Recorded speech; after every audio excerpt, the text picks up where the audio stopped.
Piazza Marconi di Portoviro si è tenuto il concerto della fanfara del Terzo Reggimento Carabinieri Lombardia, diretta dal maresciallo capo Andrea Bagnolo. L'Arma ha istituito la fanfara nel 1862 e oggi 7 reparti hanno una propria fanfara, costituita da 32 trombettieri. Scuola Marescialli e Brigadieri di Firenze, Scuola Allievi di Roma e Torino, Reggimento a Cavallo, i battaglioni mobili di Napoli, Palermo e appunto Milano. L'evento è stato organizzato dalla locale Associazione Nazionale Carabinieri in collaborazione con il Comune, la Proloco di Portoviro e il sostegno della Commerciale Ferramenta.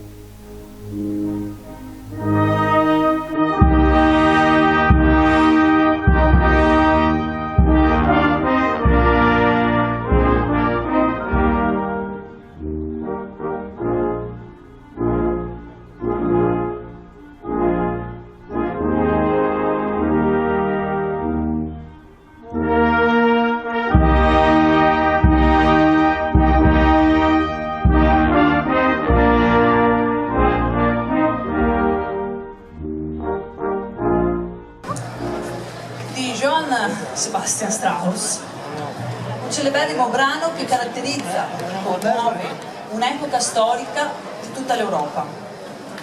Fresco e vivace, io lo dico in italiano perché qua me l'hanno scritto in tedesco, la marcia di Radetzky.